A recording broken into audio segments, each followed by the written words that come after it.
The Mello TV Evening News at 8 is brought to you by the Ministry of Health and Wellness. Coronavirus is in Jamaica, and I know you feel scared and worried. But you can't let COVID-19 divide us. Coronavirus infects all kinds of people. It doesn't discriminate. So why should you? When someone coughs or sneezes or shows signs of the virus, tell them to call 888-1-LOVE immediately. And remember, stay 3 feet away, but don't attack or disrespect them, because we're all in this thing together. Come on, Jamaica, cut the hate and don't discriminate. Let us stand together and fight COVID-19 as one family, one nation.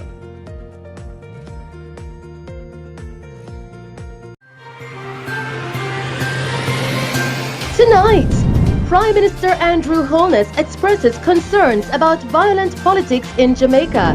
Still tonight, PNP's candidate for East Central St. Catherine, Raymond Price, rejects claims that his supporters are associated with the fire in the Gregory Park division.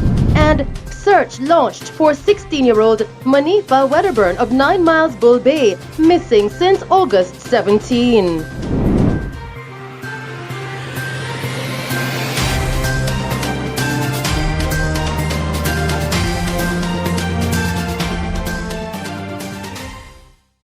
Good evening. At today's signing of the Code of Political Conduct at Emancipation Park in St. Andrew, Prime Minister Andrew Holness expressed concerns about violent politics in Jamaica. More on this story with Colleen May. Prime Minister Andrew Holness at today's signing of the Code of Political Conduct called on candidates involved in the 2020 general election to conduct their campaign activities free of intimidation and confrontational and violent practices. The Prime Minister, who is leader of the Jamaica Labour Party (JLP), signed the document along with the leader of the People's National Party (PNP), Dr. Peter Phillips. Prime Minister Holness said he's appealing with all involved in the political campaign not to support violent politics. I'm here to make an appeal to all who are involved in this contest. There does not need to be any form whatsoever of intimidatory practice, of confrontational practice, or any practice whatsoever. Even if you can't be identified with it, it is not necessary in modern Jamaica. It's not necessary at all. It is something that we should eschew, we should repudiate, and we should be on every platform instructing our supporters not to participate in it. I have done that, and I will continue to do that. And I have made it clear that none of my supporters will have any support, any succor, any encouragement. And indeed, I go further. That were it to come to my attention, I would definitely see to their prosecution.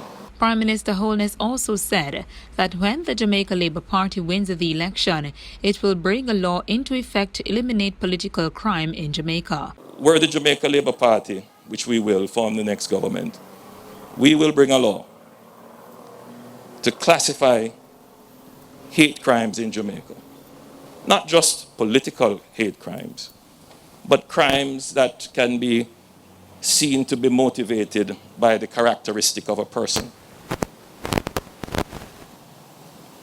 And that, I believe, would move us in a direction with a stronger step towards eliminating political violence from our culture. Reporting for Mello TV News, I'm Colleen May.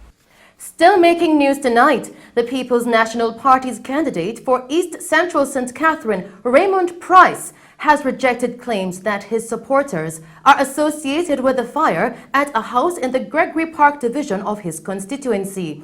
Now, in a statement earlier today, Mr. Price said, and I quote, "It is a very tragic situation for the affected family, and I am making all the efforts to reach out to the family because no one should be placed in such a position in these trying times."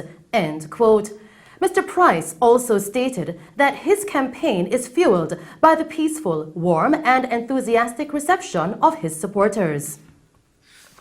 In other news tonight, the Jamaica Labour Party held a press conference earlier today to discuss campaign matters. More on this story with Tamara Mikhail. During the Jamaica Labour Party's campaign press conference held at the party's headquarters on Belmont Road in Kingston earlier today, campaign spokesperson Kamina Johnson-Smith released the Stronger Record, which highlights the party's promises that were fulfilled over the past 4 years. I have the honor and the privilege of launching the Jamaica Labour Party Stronger Record. We are pleased to remind you that in 2016, we campaigned on the 1.5 and our 10-point plan. We not only delivered our 1.5, as you know, we raised the income tax threshold to $1.5 million, ensuring that 400,000 persons no longer pay income tax. 80% of PAYE wage earners no longer pay income tax. We went even further and delivered a 1.5 reduction on GCT. Mrs. Johnson-Smith also stated the measures that the party has put in place to ensure that COVID-19 protocols are being followed throughout the campaign. The party has requested of all, has actually instructed all candidates to put in place COVID-19 safety officers on their teams. These persons are responsible for managing the process. They are responsible for ensuring that the gathering rule is being observed, at least in approximate nature. They are responsible to ensure that people have masks, are wearing them, and that they have sanitizers. And as I indicated, with the Prime Minister in particular, is seeking to ensure that the team goes ahead and insists that the appropriate protocols are in place and being observed before he stops in those places. Campaign Chair Olivia Babsy-Grange said that Prime Minister Andrew Holness will be touring some of the constituencies throughout the week. The Prime Minister is, of course, on the road, on his road tour that's being coordinated by Desmond McKenzie. Today, he visits East Rural St. Andrew. The Member of Parliament is Juliet Holness. North Central St. Catherine, the candidate there, the Natalie Campbell Rodriguez. North East St. Catherine, the candidate Newton Amos. Tomorrow, he will visit Northwest St. Catherine, where the candidate is Carencia Morrison. Southeast Clarendon, where the candidate is Pernell Charles Jr., North Central Clarendon, candidate Robert Morgan, and North Clarendon, where the candidate is Dwight Sibley's. For Mello TV News, I am Tamara Mikhail. In the meantime, while on a campaign tour of the St. Andrew Southeastern constituency with the party's candidate Kari Douglas, Prime Minister and leader of the Jamaica Labour Party, Andrew Holness, outlined additional safety measures that the party has put in place to ensure the safety of candidates and supporters on the campaign trail. On this campaign, you will notice that we have provided separate vehicles for the candidate, the party leader, and any other official that is traveling as the feature of the campaign. So each person has their own vehicle. And another measure is that we have provisioned a special sound vehicle that will go ahead of the campaign, that will explain to the persons who have mobilized to receive us that they must maintain the protocols, that they should social distance and wear masks, and they will have masks to distribute as well. We're trying as best as possible to ensure that we maintain the protocols. I must confess that it is proving difficult, but I am seeing where, especially here as I'm observing, most persons are in masks. Still making news tonight, the Tax Administration of Jamaica, TAJ, is advising the public that with immediate effect, any person that has been identified as being in breach of his or her quarantine will be denied service, required to leave the location and reported to the authorities for follow-up action. The tax authority, after consultation with the Jamaica Constabulary Force and Ministry of Health and Wellness, has implemented the measure to address this worrying trend.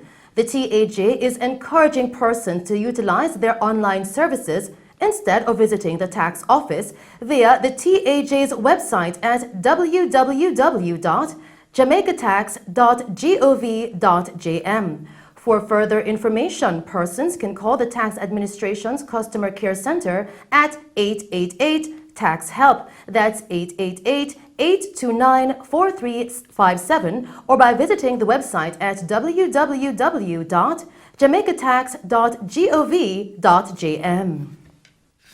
Still making Mello TV news, a search is now on for 16-year-old Monifa Wedderburn of 9 Miles Bull Bay in St. Andrew, who has been missing since August 17. She is of dark complexion, slim build, and about 168 centimeters or 5 feet 6 inches tall.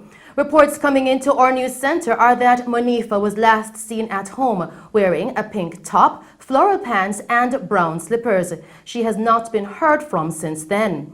Anyone knowing the whereabouts of Monifa Wedderburn is being asked to contact the Bull Bay Police at 876-967-6810, Police 119 Emergency, or the nearest police station. In news from Portland, detectives assigned to the Major Organized Crime Investigation Division charged the 65-year-old businessman Everton McDonald of Dolphin Court, Dolphin Bay, Port Antonio, otherwise called BG Stout or Mr. Mac, with the murder of his wife yesterday. Also charged with McDonald are 30-year-old Astor Barnes, otherwise called Tiny, of Epsom District, Anata Bay, St. Mary, and 56-year-old Denvelin Minot, otherwise called Bubble, a fisherman of Ranch Hill in Portland. The men were jointly charged by the police with murder and conspiracy to murder following an intense investigation after the discovery of his wife, Hamilton McDonald's burnt body along the roadway. 32-year-old Tonian Hamilton MacDonald, otherwise called Sassy, a businesswoman of Dolphin Cove, Dolphin Bay, was found dead at about 8:20 p.m. with her throat slashed, lying alongside a Toyota Axio motor vehicle that was engulfed in flames on the Tailington Main Road in Portland on July 20.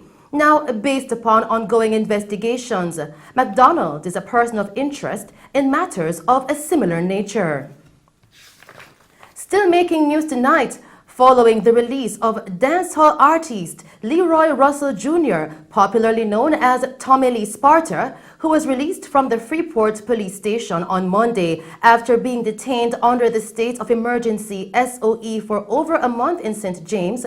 His lawyer, Ernest Smith, has since pledged to file a $100 million lawsuit against the state for damages. Now, Smith disclosed to sources that Russell Jr. will be filing an action in the Supreme Court alleging false imprisonment and restraint of trade. Tommy Lee was a person of interest following a flare-up of violence in Montego Bay and was subsequently held in custody without charge from July 7 until August 17. And those were the stories making news. I am Shelley Ann Hill. We'll now join Nicole Hales with Decision 2020.